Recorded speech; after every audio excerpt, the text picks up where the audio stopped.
Lukace Kendle, born May 5, 1986, is an American man who was convicted of second-degree murder with a firearm and attempted second-degree murder for a 2012 shooting that killed Kijuan Byrd and left Michael Smathers paralyzed. Kendle fired 8 times at Byrd, with at least 4 of the shots being fired at Byrd's back as he crawled under the truck. Byrd was killed and Smathers was paralyzed. Smathers has denied any threats being made.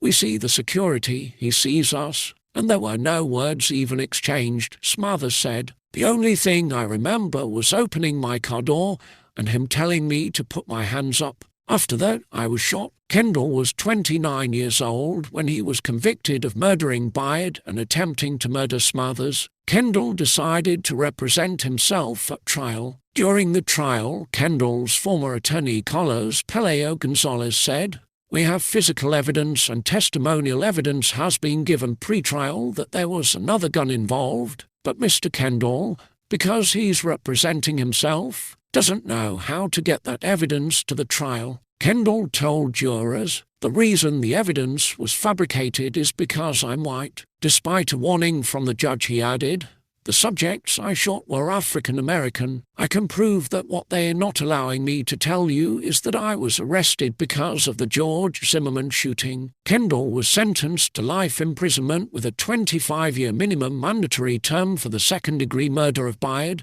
and 30 years with a 25-year minimum mandatory term for the attempted second-degree murder of Smathers. CNN and the Center for Investigative Reporting conducted a year-long investigation into the licensing of armed security guards. They reported that there are no federal training standards for armed guards and that no national database exists to keep track of abuses. One of the cases they focused on was Kendle's. CNN reported that Kendle's prior convictions for DUI and public drunkenness had not disqualified him from getting an armed guard license in Florida. Additionally, he had not disclosed that he was discharged from the Navy after several alcohol-related offenses. Kendle's employer was Force Protection Security. An attorney speaking on behalf of the company's owner said Kendle had the necessary training and passed the required background checks for the position. A prison psychiatrist who examined Kendle after the shooting diagnosed him with impulse control disorder and antisocial personality disorder.